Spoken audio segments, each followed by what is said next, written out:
On entre dans le money time de cette 46e édition du Rallye Dakar. Dernière grosse journée avant la spéciale finale de vendredi, relativement courte. L'histoire réservait inévitablement quelques rebondissements.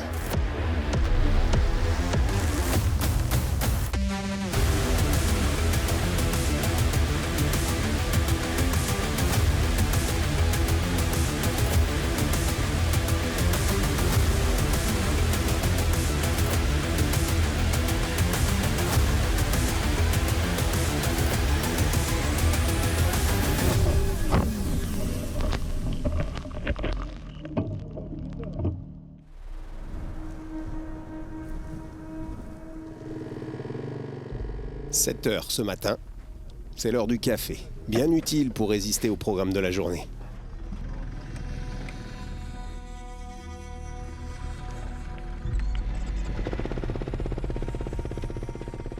Alula Yambu, c'est le parcours de cette avant-dernière étape sur des pistes rocailleuses et même un peu plus que cela.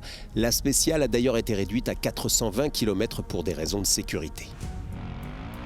Très populaire grâce à ses talents de pilote et son enthousiasme contagieux, le motard du Botswana, Ross Branch, jouera sa chance jusqu'au bout. Il a gagné l'étape. C'était vraiment rocailleux tout le temps. J'ai apprécié et j'ai essayé de mettre la poignée dans le coin. Je pense que j'attaque un peu trop tard, mais Ricky fait une course incroyable. Les 5 minutes 45 de bonification engrangées grâce à sa position d'ouvreur font perdre seulement 32 secondes à l'Américain, deuxième aujourd'hui.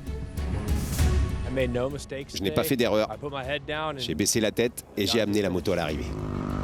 C'est le 3e jour consécutif que l'on évoque Harit Noah. Ce jeune pilote indien au guidon d'une Sherco avait pour ambition de terminer 15e. Il est 11e du classement général, mais il a surtout pris la tête de la catégorie Rallye 2 au détriment du Français Romain Dumontier. Ricky Brabec est aux commandes depuis une semaine, il fait un quasi sans faute. Il compte 10 minutes d'avance à la veille de l'arrivée. Cornero, victime d'un problème mécanique, a perdu 25 minutes. La 3e place semble promise au Français Adrien Van Beveren. Des cailloux, des rochers et encore des rochers. Cela semblait être un calvaire pour l'Irlandais Oran O'Kelly aujourd'hui. Jusqu'à ce que Mathieu Serradori et Loïc Minaudier, en lutte pour la 5e place chez les autos, arrivent derrière lui. Les deux Français ont 8 Dakar à moto à eux deux. Loïc Minaudier a donc pris les choses en main. Oran était à bout de force, Minaudier l'a sorti du pétrin.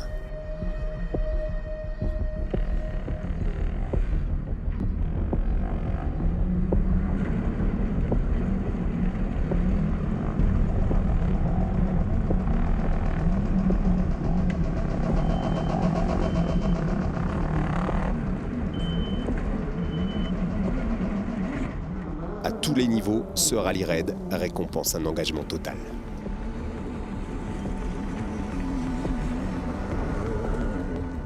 Chaque Dakar offre des histoires exceptionnelles de persévérance et d'abnégation. L'une des plus intenses de cette édition est celle de Cesare Zacchetti. C'est lui qui la raconte.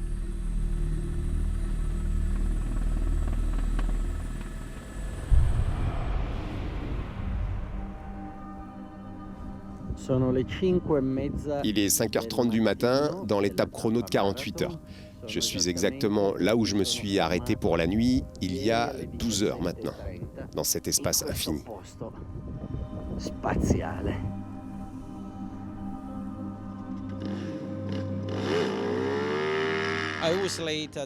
J'étais en retard à la dernière porte et j'ai décidé de continuer, même si je savais que je ne pourrais pas atteindre le bivouac suivant. Il était trop tard. Il faisait nuit et je me suis arrêté. J'étais au milieu des dunes, j'ai creusé un trou, j'y suis entré et je me suis couvert de sable. Je n'avais pas peur du tout. C'était magnifique, tellement calme.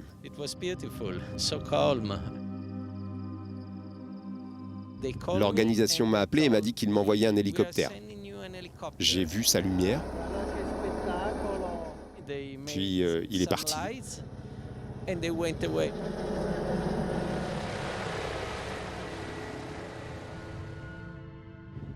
Ce n'est que le lendemain matin que j'ai réalisé qu'il m'avait déposé une couette et de la nourriture, mais assez loin de moi, juste au bas des dunes.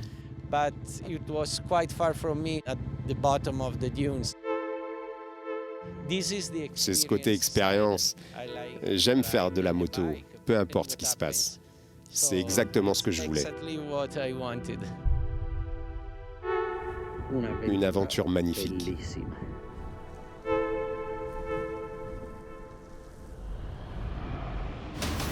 En quad, à toi, à moi, cela dure depuis 6 jours entre Giroud et Andújar. Le Français gagne, mais ne reprend que 37 secondes à l'Argentin, qui s'avance vers son deuxième sacre.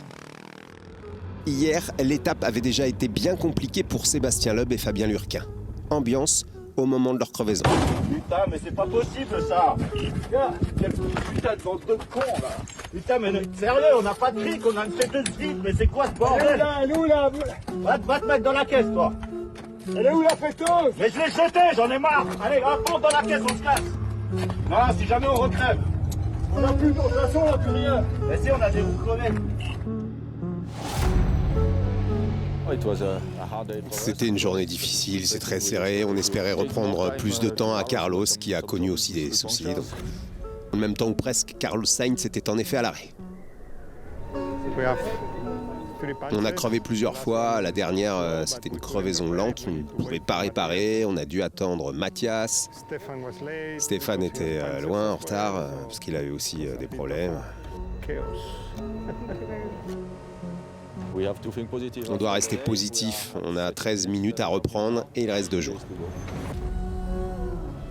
Le Français n'avait d'autre choix que d'attaquer aujourd'hui. Mais ce n'est pas passé.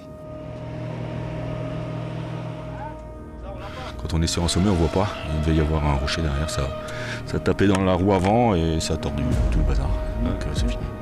Triangle avant cassé. Avec les Audi qui sont plusieurs, qui peuvent s'entraider s'il le faut, on savait que ça serait pas simple pour nous. Fair play, Sébastien Loeb félicite au passage Carlos Sainz pour sa probable victoire finale. Ironie du sort, Mathias Ekström crève à l'endroit où Loeb et Lurquin sont arrêtés. Quelques mots échangés et le Suédois va repartir avec le sentiment du devoir accompli, une course d'équipe chez Audi récompensée. Lui va finir 3e de l'étape.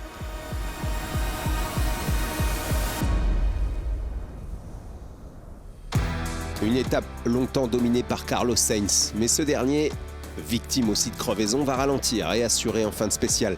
Il n'en a gagné aucune, mais c'est pourtant lui qui va très probablement soulever le trophée.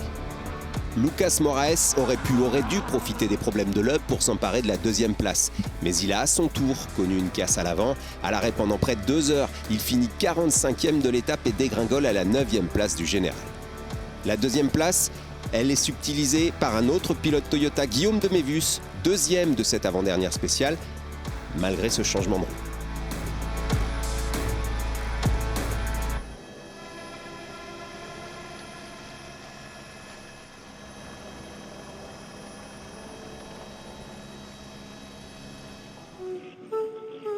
Grâce au Chinois Yong Guangxi, qui pilote également un Hunter et qui a bien voulu lui céder son triangle avant, Loeb a pu repartir assez rapidement sans devoir attendre son assistance. Cela va lui permettre de limiter les dégâts et de garder une place sur le podium.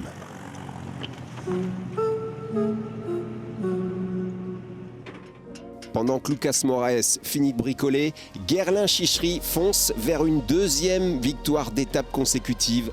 Le pilote Toyota finit fort, il est 4e au général à 7 minutes de Loeb. Qui l'eût cru alors que ce Dakar est extrêmement serré depuis le départ. À la veille de l'arrivée, Carlos Sainz et son Audi comptent 1h26 d'avance sur Guillaume de Mévus. Mathieu Serradori à l'attaque toute la journée a tapé et perdu près d'1h30, il est passé de la 6e à la 10e place. Mitch Guthrie n'a pas eu une étape de tout repos non plus, 6e à 17 minutes du vainqueur du jour, l'Argentin Cavigliasso. Il préserve tout de même la tête du classement et 25 minutes d'avance sur Cristina Gutiérrez. Sarah Price a entrevu une possible victoire finale dans ce Dakar, mais ce n'était pas non plus sa journée. Problème de pneus, elle cède 53 minutes à l'arrivée et laisse Jérôme de Sadler remporter l'étape.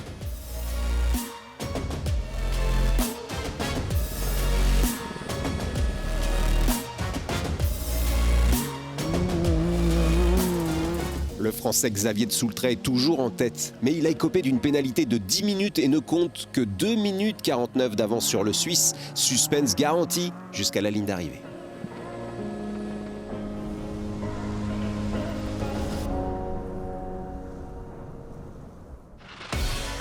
Nouvelle victoire d'étape pour Aleš Lopreš en camion. Le Tchèque défiera son compatriote Martin Mačík jusqu'au bout. Ce dernier compte plus de 2 heures d'avance au général et finit avec panache. Il joue le jeu, 2e place de la spéciale aujourd'hui.